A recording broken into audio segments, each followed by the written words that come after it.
Corona दुनिया पे क़यामत बनकर आया। पूरी दुनिया इससे परेशान रही। लाखों लोग इसमें मारे गए। सरकार की क्या उपलब्धि रही इसमें और लोग इसमें कितना परेशान रहे, इन सब बातों पर चर्चा करने के लिए हमारे साथ मौजूद हैं घोसी के विधायक रामबलि सिंह यादव जी, और एक और ख़ास चर्चा में शामिल होने के लिए हमारे बीच मौजूद हैं शिशिर कौंडेली जी। तो सबसे पहले विधायक जी, एक जो मेरा सवाल है कि इस कोरोना काल में जो मुसीबतें आई, सरकार के कामों से आप कितना संतुष्ट हैं? देखिए, हम तो मानते हैं कि ये जो मुसीबत है वो सरकार प्रायोजित है। चूँकि पिछले दौर में जब कोरोना सामने आया, दुनिया के देश दवा का इंतजाम कर रहा था और दुनिया के देश लगा हुआ था, चिंतित था, लेकिन हमारे देश की सरकार वो बता रही थी कि ये कोरोना चीन से आया है, तो ये तबलीगी जमात ने लाया है, और इसके इलाज के जगह पर अवैज्ञानिक प्रचार प्रसार फैलाया जा रहा था और बताया जा रहा था थाली बजाओ, बताया जा रहा था फूल बरसाओ, मोमबत्ती जलाओ। तो ये अवैज्ञानिक प्रचार फैलाया जा रहा था, तो जिसका कोरोना तो था, कोरोना बिल्कुल, हम तो शुरू से ही बोल रहे हैं कि कोरोना एक बीमारी थी। और आज जो टीका की बात हो रही है, मैं बहुत पहले से कह रहा था, हम लोग कह रहे थे कि इसके लिए दवा इंतजाम हो, टीका का उपाय किया जाए।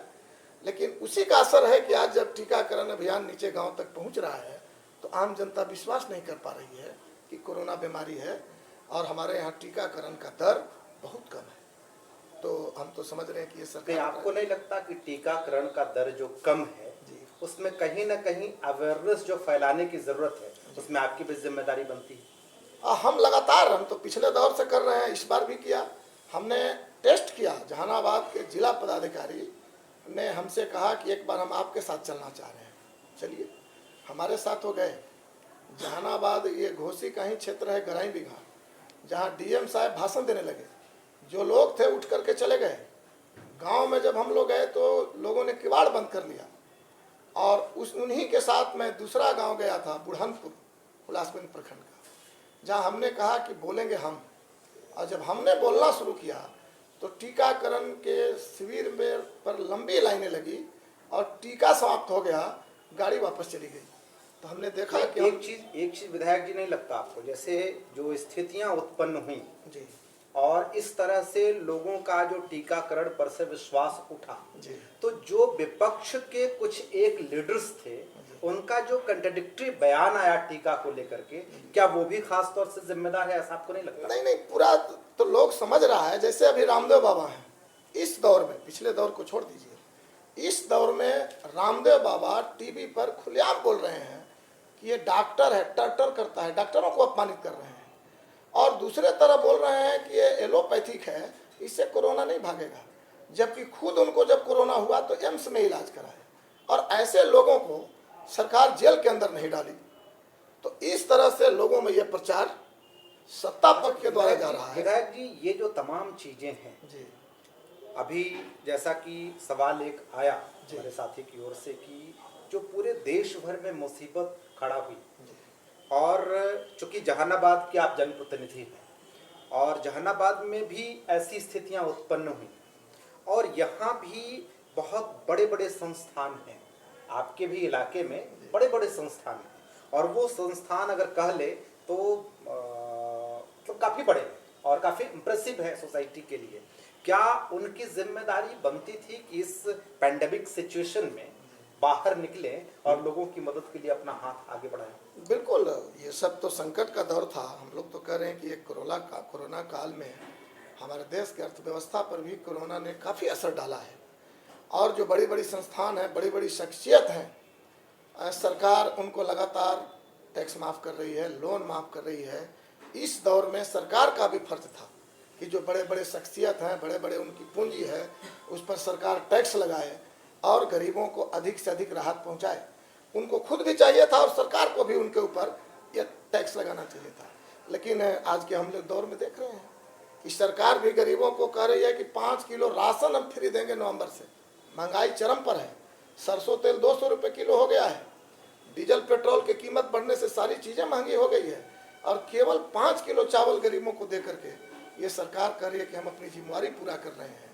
तो निश्चित रूप से सरकार को भी वो जो बड़े बड़े शख्सियत हैं उन पर दबाव डालना चाहिए, और उनको भी स्वयं जो है कोरोना काल में देश के सामने, क्षेत्र के सामने, जनता के सामने। अच्छा, एक चीज बताइए कि आप जो है यहाँ के एमएलए हैं और आपके क्षेत्र में बड़े बड़े स्कूल्स हैं, बड़े बड़े कॉलेजेस हैं, और उस स्कूल कॉलेजेस के जो डायरेक्टर्स हैं, जो उसके ऑर्गेनाइज़र हैं, ख़ास तौर से वो भी इसी समाज के, और उनका जो एक एम्पायर खड़ा हुआ वो भी इसी समाज के कारण खड़ा हुआ। बिल्कुल। वो समाज के लोग ही उसमें आगे आकर के उनको उस रूप, चाहे जिस किसी भी वो बिजनेस का, व्यवसाय का जो भी स्वरूप हो, क्या जो सिचुएशन पैदा हुआ इस जिले में, और आप एक जनप्रतिनिधि हैं, आपने कभी कोई उनसे ये अपील की क्या कि आप लोगों को इस पेंडेमिक सिचुएशन में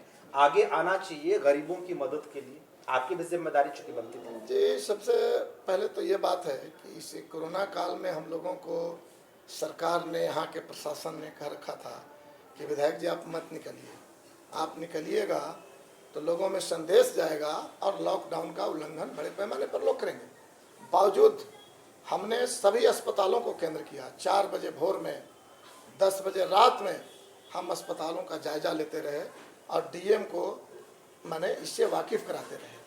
अब आज के दौर में भी हम उस अस्पतालों पर नज़र रखे हुए हैं, क्योंकि पुराने दौर में पिछले साल जब ये कोरोना आया हमें सबक लेना चाहिए था, सरकार को सबक लेना चाहिए था। नहीं, लेकिन आप जो मेरा सवाल था उससे आप अलग जा रहे हैं। मेरा सवाल साफ तौर से है कि अगर सरकार की जिम्मेदारी है तो जिम्मेदारी हमारी भी है, जिम्मेदारी आपकी भी है, जिम्मेदारी वो सबकी है जो इस समाज में रह रहे हैं, वो सबकी जिम्मेदारी है। इस देश को बचाना, लोगों को बचाना सबकी जिम्मेदारी बनती है। क्या आपने कभी अपील किया उन लोगों से जो समाज में वो लोग बड़े बड़े एम्पायर्स खड़ा करके बैठे हैं और उनको ऐसे विकट परिस्थितियों में उन गरीबों को मदद के लिए आगे आना चाहिए? क्या कभी आपने अपील किया? सबसे पहले तो वो कोई अलग नहीं है, वो जो शख्सियत है वो सरकार के बल पर, सरकार के द्वारा ही संचालित हैं। वो हमें जो कुछ बना, जैसे हमारा जो विधायक का ऐच्छिक फंड होता है, 2 करोड़ रुपया सरकार ने रख लिया। हमने सरकार से लड़ाई लड़ा कि उसमें कम से कम 1 करोड़ रुपया हमारे क्षेत्र के अस्पतालों के लिए हमारी अनुशंसा पर खर्च करने की इजाज़त दी जाए। शेष जो 1 करोड़ रुपया बचा, मैं सबसे पहला विधायक था कि हम उस 1 करोड़ रुपया से डॉक्टरों से राय लेकर के, और हमने उसको अपने क्षेत्र में एम्बुलेंस के लिए, ऑक्सीमीटर के लिए, ऑक्सीजन सिलेंडर के लिए, फ्लो मीटर के लिए हमने उसको अनुशंसा कर दिया। लेकिन अब जरा सा देख लीजिए आप कि एम्बुलेंस हमको तो घोषी के अंदर ही देना है, एम्बुलेंस हमारा गाइडलाइन में था, एम्बुलेंस नहीं दे करके हमें चिट्ठी मिली कि एम्बुलेंस की आवश्यकता नहीं है, 100 वाहन दीजिए। अब आप बताइए आप कि घोषी के जो 5 गो अस्पताल हैं, उन अस्पतालों में हमने पूछा कि भाई किस अस्पताल में 100 वाहन चाहिए, और जिस अस्पताल में चाहिए वहाँ प्रति महीना कितना 100 अस्पताल से निकलता है, हमको तो सदर अस्पताल में देना नहीं है। तो ये कह करके और वो नहीं दिया गया हमारा। हमने सैनिटाइजर मशीन जो होता है 35 मशीन के लिए अनुशंसा किया, और हमें चिट्ठी मिली कि आपका जो सीमा है, गाइडलाइन है जिसमें, वो सैनिटाइजर मशीन नहीं देना है। बाकी जो ऑक्सीजन सिलेंडर है, फ्लो मीटर है, ऑक्सीमीटर है, अभी भी फाइलों का धूल फाँक रहा है। अच्छा विधायक जी, एक सवाल हमने तो कोशिश किया। तो सरकार का कोई प्रशंसनीय काम नहीं है आपकी नज़र में? हम तो बता रहे हैं कि अभी इसके अलावा प्रशंसनीय काम तो निकलेगा सर्वे से। हमने 5 अस्पतालों का सर्वे किया। ये कोरोना काल में अस्पताल ही हमारी सहायक हुई। हम देख रहे हैं कि इस जहानाबाद में कई ऐसे डॉक्टर थे जो नामी गिरामी डॉक्टर में गिने जाते थे। सर्दी खांसी के इलाज में भी 300 रुपये फीस लेते थे, लेकिन जब कोरोना आया तो अपनी वो मेडिकल वो अस्पताल बंद करके वो भाग गए। हमारे बीच सरकारी डॉक्टर ही काम आए, और जब सरकारी डॉक्टर का हम मुआयना हमने किया 5 अस्पताल में, जहानाबाद एक रेफरल अस्पताल है घोसी में, और बाकी चारों में 4 जो है मुख्य अस्पताल है, हमने देखा कि वहाँ 53 डॉक्टरों की सीट है, 53 सेंक्शन पद है, जिसमें अभी हमारे यहाँ 24 डॉक्टर मौजूद है। 55% डॉक्टर नहीं है, 51 नर्स और कंपाउंडर मिलाकर होना चाहिए, मात्र 17 नर्स और कंपाउंडर ये 5 अस्पतालों को देख रहे हैं। अगर परसेंटेज में निकालिएगा तो 66% नर्स और कंपाउंडर का पद हमारे यहाँ खाली है। ऐसा क्यों है? सरकार जो है बोल रही है, तो सरकार तो पिछले दौर में, सरकार को आप क्या कहना चाहेंगे? सरकार पर तो हम लोग दबाव बनाए हुए हैं कि जो 19 लाख जो रोजगार की बात थी वो इन्हीं क्षेत्रों में रोजगार मिलना तो था। सरकार वो अभी हेल्थ मिनिस्टर का एक बड़ा सा ऐड आया है, उसमें उन्होंने कई सारे पदों को जो सृजित पद हैं उसके बारे में वैकेंसी के विषय में सरकार का कोई शायद नोटिफिकेशन आया है, आप बेहतर जानते होंगे उसके बारे में। तो वो तो कह रहे हैं कि हमने एक जो सफिशिएंट स्टाफ है वो हमने देने की कोशिश की है और ज्यादा से ज्यादा देंगे, ऐसा कर रहे हैं। अभी तो हम कल तक का रिपोर्ट आपसे हम शेयर कर रहे हैं, देंगे तब फिर हम बात करेंगे, प्रशंसा करेंगे उनकी। अच्छा, इससे अलग अभी नहीं है। एक सेकंड और हम बता दें, ये अस्पताल के विषय में जब कोरोना पर चर्चा हो रही है, ओकरी में अस्पताल है हमारा, ओकरी अस्पताल का भवन जर्जर है और ओकरी के अस्पताल के भवन में ही पुलिस का ओपी चलता है, जमाने से चल रहा है। ना तो दूसरा अस्पताल के लिए भवन मुहैया कराया गया, ना पुलिस के लिए अलग कोई ओपी का बिल्डिंग मुहैया कराया गया। तो हमारी जो सरकार है वो सरकार अस्पताल के प्रति गंभीर नहीं है, हम तो यही समझ रहे हैं। नहीं, एक दूसरा इससे अलग हट करके सवाल है विधायक जी हमारा कि एक तरफ कोरोना महामारी और दूसरी तरफ महंगाई, ये दोनों जो है इस मतलब आपके क्षेत्र के लिए तो इस देश के लिए भी जो है वो कितना बेदम करने वाला सिचुएशन है लोगों को, सो तो आप बेहतर समझते होंगे। अब जरा समझिए कि ऐसे में जो गरीब तबका है उसको सरकार कह रही है कि हम फ्री में अनाज दे रहे हैं, उनको जो राशन की दुकान है, जो वो कंट्रोल की दुकानें जो होती हैं वहाँ से उनको राशन जो है फ्री ऑफ कॉस्ट मिलता है। जब उनसे ये सवाल किया जाता है कि भाई पेट्रोल और डीजलों की कीमत में इतना ज़्यादा इजाफा क्यों हो रहा है, आप क्या कहेंगे इसमें? तो सब कुछ जान रहे हैं, इसी कोरोना काल में कच्चा तेल का कीमत माइनस में चला गया था, क्योंकि अमेरिका में जो मशीनें हैं वो तेल का खपत नहीं था और तेल का कुआं यदि बंद हो जाता तो फिर से उस कुआं को चालू कराने में काफ़ी पूंजी लगता। इसलिए अमेरिका ने घोषणा कर रखा था कि आप हमारे यहाँ से कच्चा तेल ले जाइए और प्रति बैरल हम लाने ले जाने का भाड़ा भी आपको देंगे। माइनस में चला गया था, बावजूद हमारे यहाँ डीजल और पेट्रोल का कीमत नहीं कमा। तो ये जो कीमतें हैं वो तो टैक्स और वैट जो लगाया गया है उसका परिणाम है। हम कहना चाहेंगे कि टैक्स और वैट लगे, आर्थिक स्थिति हमारा ठीक नहीं है, लेकिन टैक्स और वैट पूंजीपतियों की पूंजी पर लगे। नहीं, तो वो सरकार जो कहती है वो ये कहती है कि भाई पेट्रोल डीजल हमारा जो महंगा हुआ है हमारे देश में, तो एक तरफ गरीबों को हम मुफ्त अनाज राशन मुहैया कर रहे हैं और दूसरी तरफ किसानों को भी हम जो है वो सालाना डायरेक्ट अकाउंट में उनके पैसे डाल रहे हैं, उनके खेतों के मुताबिक जो भी वो खेती में लगे हैं, जितना वो उनका खेत जितनी खेत में वो पैदावार करते हैं उस मुताबिक सरकार उनको जो है वो कुछ ना कुछ एक सहायता राशि प्रदान करती है। तो वो हम कहाँ से दे पाएंगे? इस विषय में आपका कुछ? देखिए, सबसे पहले तो जो गरीबों को राशन मुहैया कराने की बात है, पहली बात तो ये ठगना है। 5 किलो राशन से 1 महीना गरीब का पूरा परिवार खा लेगा या एक ही व्यक्ति, वो तो मुश्किल है। उसके लिए सरसों तेल चाहिए, उसके लिए जलावन चाहिए, उसके लिए सब्जी चाहिए। आपने लॉकडाउन में घर में रहने के लिए आपने कहा है, कोई रोजगार आपके पास में नहीं था, जब हम घर में रह रहे हैं तो हमारा पूरा एक भोजन का पैकेज चाहिए, तो आप 5 किलो अनाज दे रहे हैं। दूसरी बात है कि इसी कोरोना काल में अस्पताल जिसकी हमने चर्चा किया वो गरीब वर्ग से ही आते हैं, स्कूल में रसोइया का काम करती है। और एक तरफ जब आप आर्थिक संकट की बात कर रहे हैं, टैक्स बढ़ा रहे हैं, पैसे जुगाड़ कर रहे हैं, तो जो हमारी रसोइया बहनें हैं जो 1000 महीना पर प्रतिदिन स्कूल में खाना बनाती हैं, गरीब घर से आई है, और 1000 पर प्रति महीना अगर 500 भी बच्चे एक स्कूल में हैं तो 30-25-150 15,000 बच्चों का भोजन मीनू के अनुसार 1000 रुपया में बना रही है। तो यदि आप गंभीर हैं गरीबों के प्रति तो रसोइया को आप वेतन बढ़ाइए, आशा बहने। नहीं, तो आपने तो कभी आवाज नहीं उठाया। अभी मिनिमम वेजेस एक्ट लागू हुआ है, जी जी, जस्ट अप्रैल महीने में वो लागू हो गया जी। स्किल्ड लेबर के लिए भी और नॉन स्किल्ड लेबर के लिए। कभी भी आपके दल ने ना आपने, हमने तो कभी ऐसा नहीं सुना कि आपने उस हिसाब से आवाज उठाया कि मिनिमम वेजेस एक्ट पे जो मजदूरी उनको मिलना चाहिए वो सरकार के द्वारा फिक्स हो और वही मजदूरी उनको मिले, ऐसा कभी नहीं आवाज उठाया गया? विधानसभा में 8 मार्च का मेरा भाषण था और महिला दिवस पर ही केंद्रित सरकार कर रही थी और हमारी भाषण की शुरुआत ही वहीं से हुई थी कि महिलाओं को अगर आप आगे बढ़ाना चाहते हैं, महिलाओं के प्रति आप कृतज्ञ हैं, तो हमारे महिलाएं जो बड़े पैमाने पर आशा है, रसोईया है, आंगनबाड़ी सेविका, सहायिका है, जिनका वेतन आप न्यूनतम मजदूरी छोड़ दीजिए, आशा बहनों का तो वेतन ही नहीं है।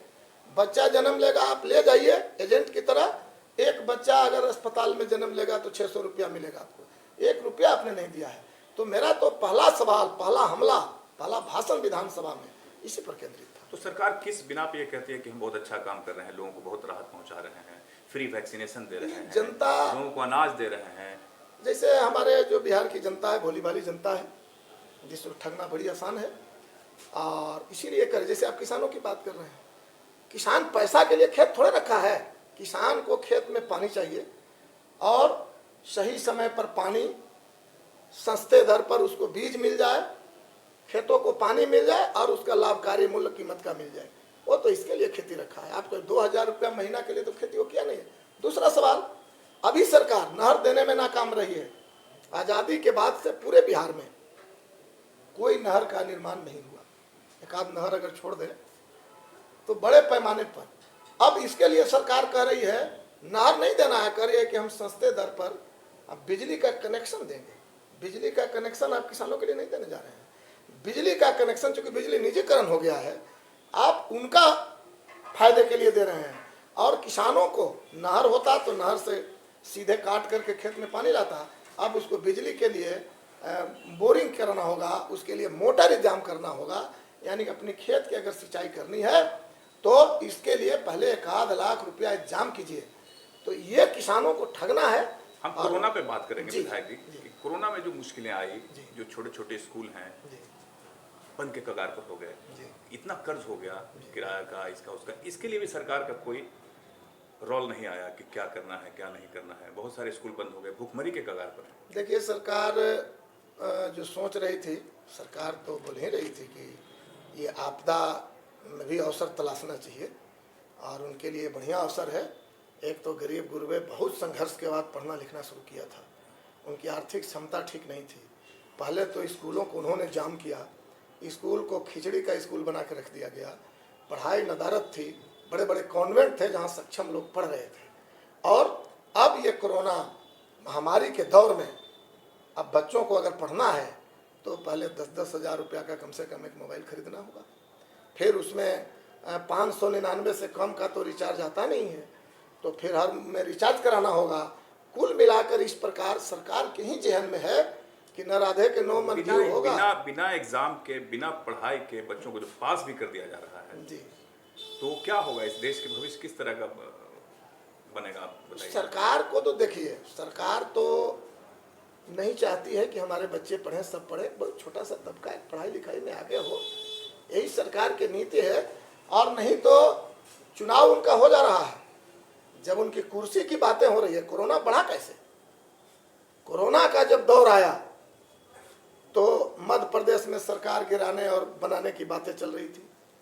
दूसरा जब दौर आया तो बंगाल की कुर्सी उनकी प्यारी थी और इनके लिए उनको कोरोना बाधा उत्पन्न नहीं किया। अच्छा, एक चीज बताइए विधायक जी, जी कि आपकी जो पार्टी है और आप हमेशा गरीबों की आवाज उठाते हैं। जी और गरीब कोई वर्ग, गरीब अपने आप में एक वर्ग है जी, किसी जाति विशेष का वो वर्ग नहीं जी। है, वो अपने आप में एक वर्ग है।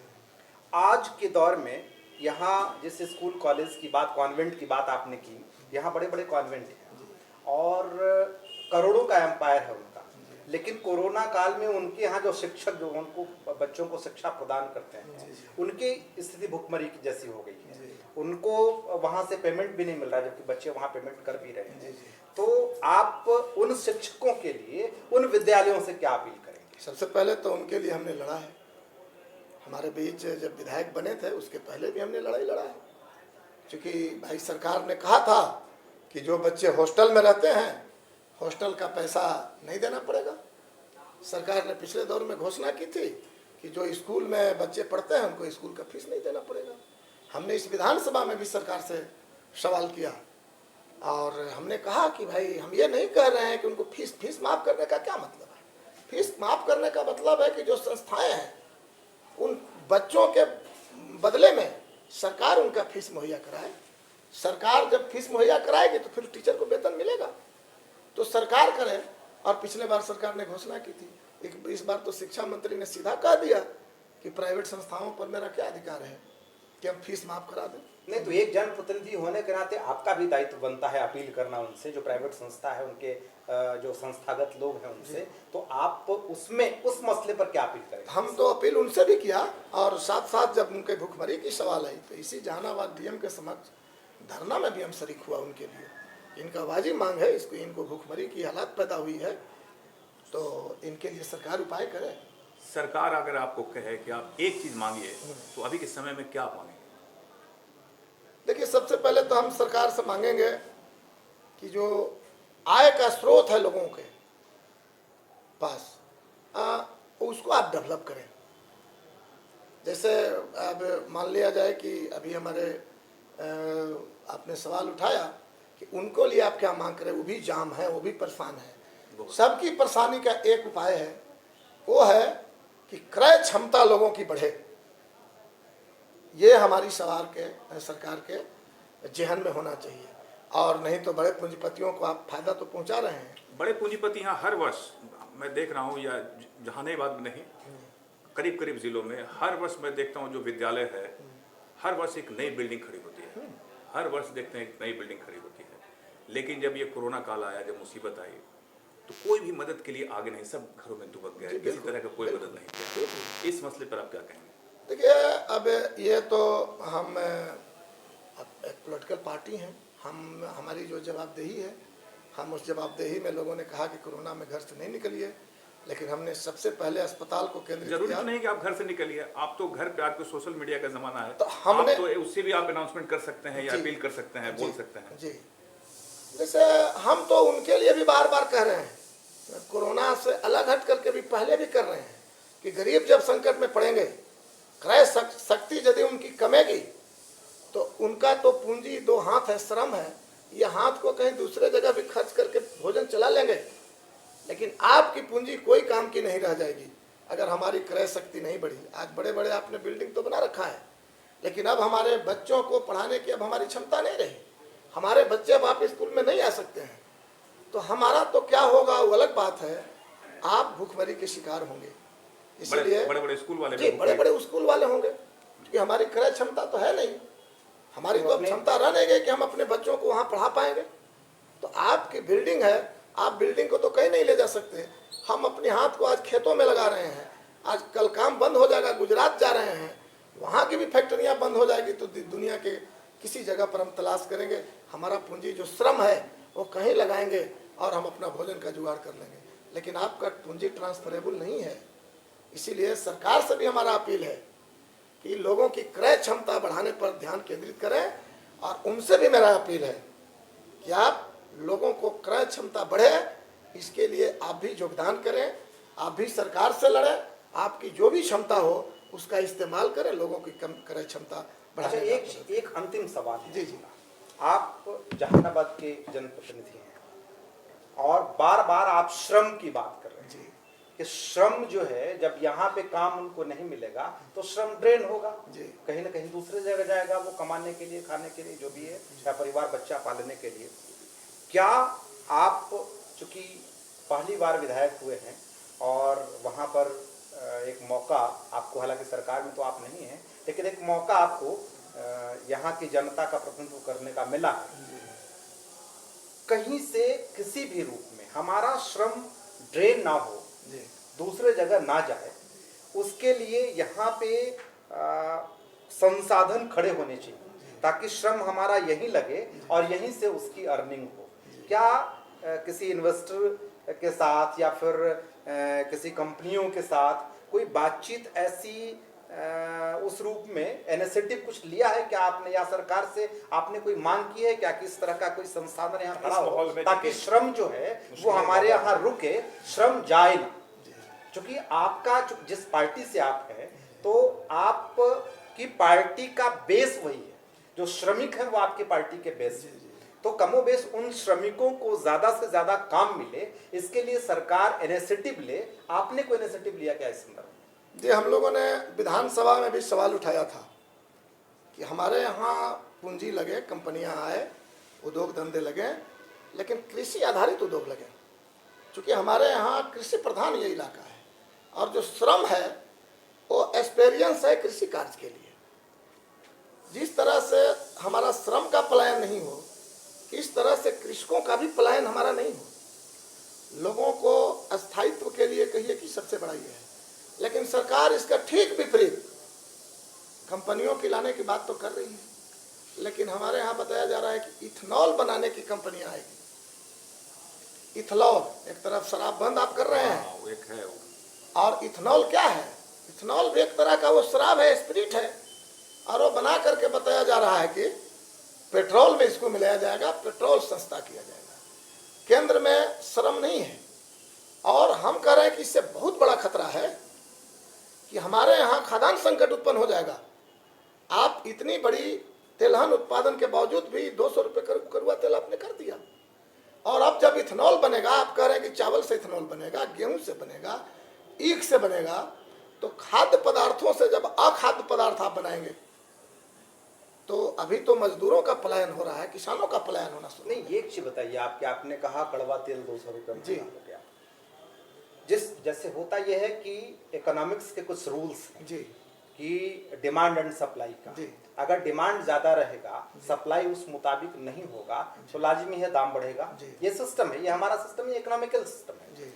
तो जिस तरह से आप कृषि प्रधान क्षेत्र इलाका होने की बात कर रहे हैं, क्या आपने इस रूप में कभी भी किसानों के बीच में, गांवों में कोई मीटिंग बैठ के अवेयरनेस के लिए कुछ ऐसा किया, या सरकार से कोई डिमांड किया कि जो तिलहन आज महंगा, कभी दलहन भी महंगा हुआ करता था, तो तिलहन आज महंगा है, तो उस रूप में किसानों को अवेयर किया जाए कि मैक्सिमम उस फसल का उत्पादन करें?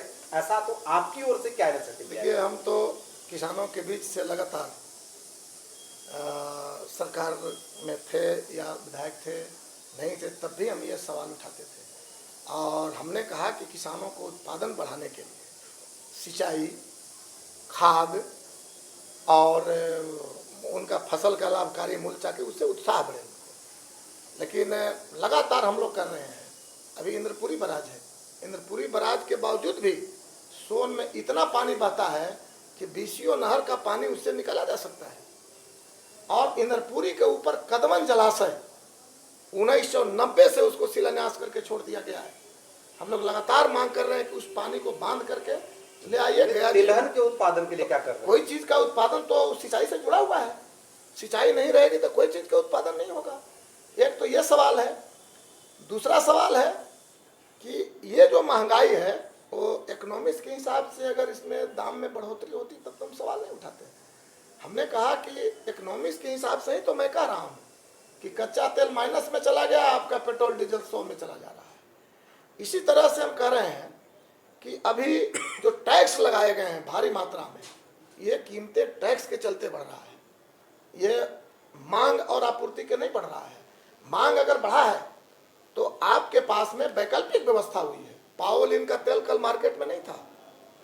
आज जो कल हम लोग जो ये खा रहे हैं वो कौन सा तेल होता है, जो खास करके पूरी वगैरह जो बनता है, रिफाइन, बड़े पैमाने पर आ रहा है। और अब बहुत कम जरूरत रह गई है सरसों तेल का, जो दूसरे जगह ही होता था। तो मांग के हिसाब से तो हम देख रहे हैं कि तेल नहीं बढ़ रहा है कीमत, टैक्स बढ़ाया जा रहा है। और टैक्स में अगर यदि आप देख लें तो मैं पटना की बात कर रहा हूँ, आप भी जानते ही होंगे, फिर भी डीजल और पेट्रोल का कीमत आमतौर पर 100 रुपया और 100 रुपया के पार आप देख रहे हैं। लेकिन क्या हवाई जहाज का पेट्रोल का रेट उसी वही है? आज भी हवाई जहाज, इस पटना हवाई अड्डा पर जो हवाई जहाज में भराने वाला पेट्रोल है, हाई इन्फ्लुएंस पेट्रोल है, वो ज़्यादा कीमती होना चाहिए। 57 रुपये 65 पैसे है। मिलाकर आप कोरोना में सरकार द्वारा किए जा रहे कार्यों से आप संतुष्ट नहीं हैं? देखिए, सबसे पहले तो अब हम बता दे रहे हैं कि सबसे पहले तो खुद सरकार संतुष्ट नहीं है। सरकार भी मोतियाबिंद के ऑपरेशन कराने नीतीश कुमार जी दिल्ली गए हैं। मोतियाबिंद एक ऐसा बीमारी है जिसका इलाज जहानाबाद का एक साधारण डॉक्टर कर सकता है। और नीतीश कुमार खुद ही साबित कर दिए हैं कि हमारी स्वास्थ्य व्यवस्था कितनी लचर है। मोतियाबिंद के ऑपरेशन कराने वो दिल्ली गए हैं। मोदी जी कह रहे हैं, अभी मन की बात चला रहे हैं, और मोदी जी कह रहे हैं कि जो लोग भी देश के अंदर जिंदा बचे हैं हमारे कर्म से बचे हैं। और इसीलिए हम लोगों ने भी अभियान चलाया है। हर रविवार को हम लोग जो है श्रद्धांजलि देते हैं जो हमसे बिछड़ गए हैं, और ये श्रद्धांजलि हम इसी की व्याख्या करते हुए देते हैं कि जो लोग आज हमारे बीच नहीं हैं, जो लोग इस कोरोना काल में काल के गाल में समा गए, वो सरकार का देन है। और इसीलिए इस कोरोना तो बीमारी है ही, आज अमेरिका आराम कर रहा है। चीन की बात हम करते हैं, चीन आज 100वें स्थान पर चला गया, 5000 से भी ऊपर मौतें नहीं हुई है।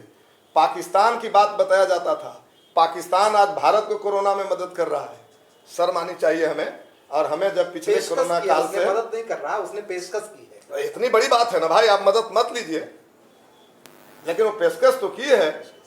चलिए, आप संतुष्ट नहीं हैं, आपके हिसाब से सरकार भी संतुष्ट नहीं है। बहुत बहुत शुक्रिया, आप हमारे इस कार्यक्रम में शामिल हुए और बहुत बहुत शुक्रिया आप लोगों आपका को भी शिशिर कोंडी लिए। और इसी के साथ इस कार्यक्रम को समाप्त करेंगे। जैसा कि घोसी के विधायक रामबलि सिंह यादव जी ने कहा कि न वो संतुष्ट है, न इनकी पार्टी संतुष्ट है, और इनके मुताबिक सरकार भी संतुष्ट नहीं है।